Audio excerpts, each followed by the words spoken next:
여러분 안녕하십니까? 경제현장 오늘입니다. 윤석열 대통령이 지난주 UN 총회 기조연설을 통해 무탄소 에너지의 사용 확산과 이를 위한 글로벌 플랫폼, 이른바 CF 연합 결성을 제안했죠. 탄소 중립 목표 달성을 위해 그동안 강조되던 재생에너지를 보완할 수 있는 가장 현실적인 대안이라는 설명인데요. 기존 탄소 정책과는 어떤 차이가 있는 건지, 또 국내 산업에는 어떤 영향을 미칠지 산업통상자원부 장영진 1차관 모시고 직접 들어보는 시간 마련했습니다. 차관님 어서 오십시오. 안녕하세요. 바쁘신 시간 내주셔서 감사합니다. 네, 감사합니다. 먼저 본격적인 얘기 들어가기 전에 윤 대통령 지난주 유엔 총회 기조연설 먼저 좀 보시겠습니다. 네. 보시죠.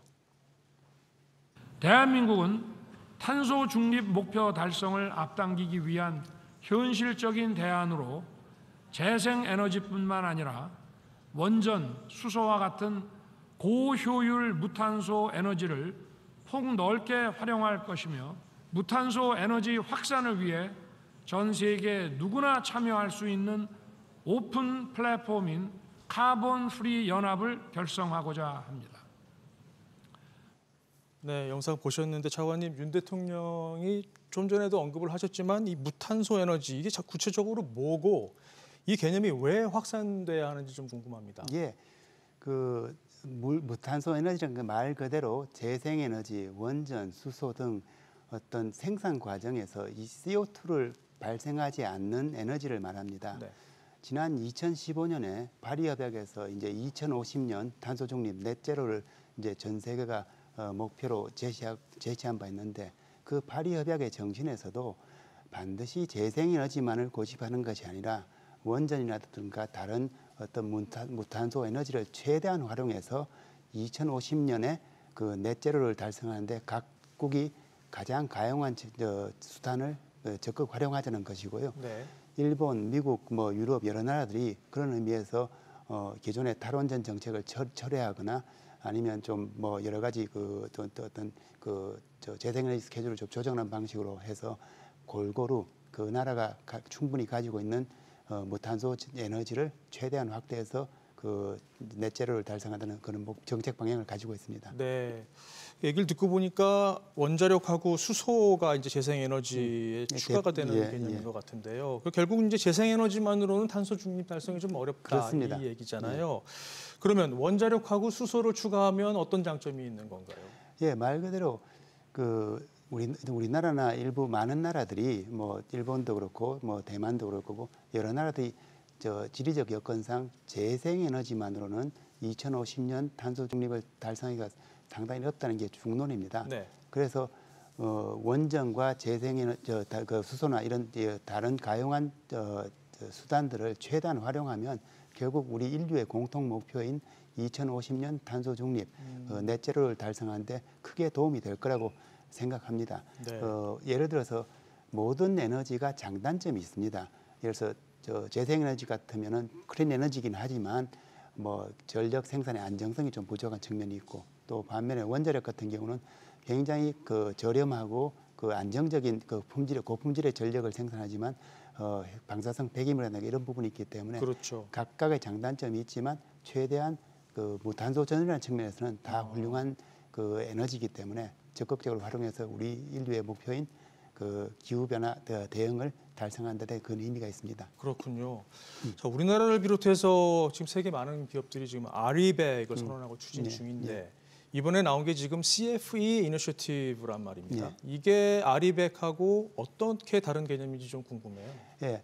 워낙 아리백에 대해서 홍보가 잘 돼서 우리 국민들도 아리백에 대해서는 많이 알고 있습니다. 그런데 한마디로 말하면 아리백은 CFE의 부분 집합이라고 이해하시면 될 것 같습니다. 예, 아리백으로 대표되는 재생에너지는 훌륭한 탄소 중립 수단이긴 하지만 그게 전부가 아니고 아까 말씀드렸다시피 원전이라든가 다른 훌륭한 수단들도 있기 때문에 그런 부분을 더 폭넓게 쓰자는 그 취지가 우리가 이번에 발표한 CF 연합의 근본 목적입니다. 네, 그렇군요. 이게 이제 CFE 이니셔티브가 우리나라에서만 붙이는 게 아니라 이제 전 세계 다른 나라들도 다 좀 통합을 해서 한번 같이 한번 추진을 해보자 해서 이제 대통령께서 오픈 플랫폼, 그러니까 CF 연합 결성을 제안을 하셨어요. 그러면 이게 미션은 뭐고 또 현재 어디까지 진행됐는지 좀 궁금합니다. 예, 지금 우리 이번에 대통령께서 제안을 했지만 이미 많은 나라들이 어떤 원전을 포함한 폭넓은 무탄소 전원을 활용하자는 데는 그 공감을 하고 정책화하고 있습니다. 네. 일본도 이미 그 탈원전 정책을 폐기하고 그 원전을 충분히 활용하는 정책이고요. 미국도 마찬가지고 유럽도 최근에 그런 움직임이 확산되고 있습니다. 네. 우리 기업들도 지금 50여 개 기업들이 CF 포럼이라는 걸 만들어서 네. 지금 이 문제를 논의하고 있고 미국도 청정에너지 구매자 연합이라 그래서 아마존, 구글 뭐 여러 가지 이름만 알 수 있는 대기업들이 다 거기에 참여해서 이 무탄소 전원의 활용에 대해서 논의를 하고 있습니다. 네. 그래서 이번에 대통령께서 말씀하신 것은 이런 각국 정부와 기업이 충분히 인식하고 있는데 이걸 모아서 국제적인 그 플랫폼을 만들자는 얘기고요. 그 플랫폼을 통해서 제일 먼저 해야 될 게 그 원전이나 수소 에너지의 그 국제적인 교류 이행을 위한 검증 체계 표준화를 만들고요. 네. 그다음에 관련 기술 개발을 하고 또 그 개도국들이 이걸 충분히 이용할 수 있도록 지원하자는 그런 것들이 어떤 CFA 연합의 가장 큰 기능이 될 것 같습니다. 네. 예. 방금 말씀해주신 내용에서 이제 산업부 역할이 굉장히 중요하게 느껴지는데 제도 정비, 그다음에 표준화 이런 부분을 언급해 주셨잖아요. 이거를 위해서 어떻게 움직이실 계획이신지 계획도 좀 알려주시죠. 예, 사실 지금까지 우리 그 RE100만 지나치게 강조되다 보니까 우리 그 기업에서 특히 전력을 많이 쓰는 반도체라든가 철강이라든가 이런 부분에서 굉장히 걱정이 많았고 네. 이게 어떤 투자 장벽으로까지 그 우려를 하고 있습니다. 그래서 지금 저희들이 지난 5월에 그 아까 말씀드린 CF 포럼을 만들어서 한 50여 개 기업이 이미 참여하고 있고 저희들이 앞으로 해야 될 일은 지금도 하고 있지만 그 예를 들어서 캅 28이라든가 그 에이펙이라든가 각종 국제 무대에서 이 부분을 조금 더 공고히 하고 또 아까 말씀드린 구글이라든가 마이크로소프트라든가 그런 대기업들이 참여해서 이 분야에 이제 동참한다는 선언을 이끌어내면 네. 이게 이제 본격적으로 정말 확산될 거라고 생각하고 그런 노력을 기울이려고 합니다. 지금 미국 기업들 말씀해 주셨는데 우리 국내 기업들 반응은 어떻습니까? 국내 기업들 굉장히 뜨겁습니다. 왜냐하면 아까 말씀드렸다시피 우리 여러 가지 여건상 재생에너지만으로는 예를 들어서 우리 이번에 삼성전자가 용인에 그 300조 원을 투자했는데 거기에 10기가 정도의 전력이 필요합니다. 재생에너지로 그 감당하기가 굉장히 어렵고 네. 그 부분에 고민이 있는데 만약에 재생에너지만이 아닌 원전이나 수소를 같이 활용한다면 우리가 오히려 그런 첨단 산업의 메카로 발돋움할 수 있고 또 우리 원전이나 수소 관련 산업이 또 발전할 수 있는 계기가 되기 때문에 뭐 우리가 환경적인 그 목표도 달성하고 우리 산업도 발전할 수 있는 그 일거양득의 정책이 아닌가 생각합니다. 네. 예. 갑자기 궁금해지는데 비전 쪽으로 얘기를 많이 해주셨잖아요. 예. 구체적으로 그러면 시청자들이 봤을 때 이게 언제쯤 현실화될까도 좀 궁금해요. 목표가 있습니까? 예, 지금 딱 지금 현재 그 구체적인 목표 시점을 잡은 건 아니지만 네. 저희들이 1차적으로는 금년 말에 있을 캅20H나 그 에이펙에서 네.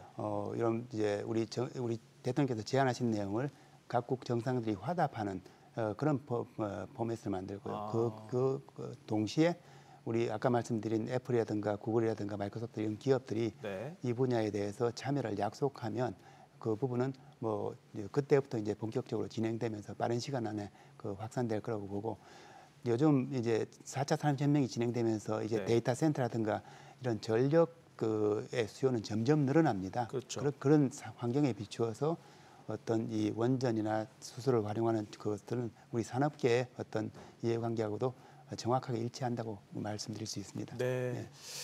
기대가 좀 큽니다. 네. 예. 다른 현안도 좀 짚어보죠. 이 정부가 지금 내년도 예산안에서 R&D 예산을 삭감을 했어요. 예. 이를 두고 지금 논란이 좀 큰데 한 번도 지금까지 삭감된 적은 없는 것 같은데 그렇습니다. 이번에 처음으로 삭감이 됐는데 그 배경이 뭡니까? 예, 뭐 먼저 이 그간에 우리가 정말 R&D 특히 지난 정부 5년 동안 R&D 예산을 한 40% 늘렸습니다. 그렇죠. 대폭적으로 늘리고 이걸 통해서 이제 과기계가 많은 연구를 할 수 있었는데 반면에 40% 느는 과정에서 이 과제 수는 2배가 되었고요. 2억 원 이하의 소규모 과제가 그중에 한 60% 정도를 차지할 정도로 굉장히 어떤 소규모 과제 위주로 많이 하다 보니까 과학기술계 안에서도 이 그 R&D의 효율성 문제가 있었고요. 네. 국제적으로도 우리 한국이 빠른 속도로 R&D 예산을 늘리는 데 비해서 성과가 저조하다고 해서 코리아 R&D 패러독스라는 말까지 나올 정도로 비효율이 국내외적으로 좀 지적이 돼 있습니다. 그런 반면에 과거에 우리 기억하시지만 GDMA라든가 뭐 저 그 4메가 D램 같은 그걸 만들어냈던 G7 프로젝트라든가 그런 중후장대 프로젝트들은 실종됨으로써 네. 정말 우리가 국민의 혈세를 많이 투입하면서도 그만한 성과를 만들어내느냐 이 분야에 대해서 조금 큰 문제제기가 있었다고 하겠습니다. 그런데 이번 예산 삭감을 놓고 미래에 대한 투자를 사실상 포기한 거 아니냐 이런 지적도 나와요. 예. 이에 대해서 정부 입장은 뭡니까? 그러니까 지금 예산을 자세히 보면요. 좀 그 국민의 혈세가 낭비되는 소액 과제라든가 이 단기 과제 이런 부분들은 성과를 크게 기대할 수 없기 때문에 이런 부분들 중심으로 삭감을 했고 정말 첨단 산업, 미래 산업에 대한 투자는 오히려 늘렸습니다. 네. 산업부만 보더라도 반도체, 2차 전지 같은 첨단 산업에 대한 예산은 한 5% 늘렸고요. 그리고 우리 일본 소부장 문제 네. 됐던 그 소부장 예산도 한 2% 늘렸습니다. 무엇보다도 우리 기업들이 세계 인류 그 연구기관하고 하는 국제 공동 연구는 무려 29%를 늘렸습니다. 또한 석박사급 기술 인재 양성을 하는 그런 전략 산업의 그 기술 인력 양성 사업도 한 16% 늘려서 네. 이거를 보면은 분명히 우리가 미래 그러니까 정말 세계 인류 수준의 기술 개발에는 우리가 그 과거 어느 때보다 많은 지원을 하고 있다. 네. 다만 아까 말씀드렸듯이 소규모, 소액 그러니까 정말 성과를 기대할 수 있는 이런 부분들은 과감하게 조금 줄여나갔다. 이렇게 이해를 하시면 될 것 같습니다. 그렇군요. 이렇게 세부적으로 좀 들여다봐야 예. 이해가 좀 되겠군요. 마지막으로 한 가지만 더 여쭤보겠습니다. 이번 달 들어서 지금 요소수 대란이 다시 예. 재현되는 거 아니냐 이런 우려가 좀 커졌어요. 예. 문제 없는 겁니까? 그러니까 저희들이 제가 거의 매일 이 부분을 챙겨보고 있는데 네. 결론부터 말씀드리면 걱정하실 필요가 없는 게 지금 현재 내년 2월까지 쓸 물량이 국내에 확보돼 있거나 이미 계약이 체결돼서 들어오고 있습니다. 네. 그리고 이제 일부 판매처에서 이 페트 용기에 담긴 부분들이 일부 분기가 있었는데 그럼에도 불구하고 차량 운전자들이 주유소에 가시면 그 펌프에서 하는 그런 부분들 언제든지 쓰실 수도 있고요. 네. 그러니까 저희들이 매일 체크하면서 하는데 적어도 2월까지 충분히 확보하고 있다는 그 말씀을 드리면서 네. 정말 이제 걱정 없이 그냥 일상적인 소비를 하시면 될 것 같습니다. 그렇군요. 예. 좀 안심이 되는 것 같습니다. 자, 지금까지 산업통상자원부 장영진 1차관이었습니다. 오늘 시간 내주셔서 고맙습니다. 네, 차관님. 감사합니다.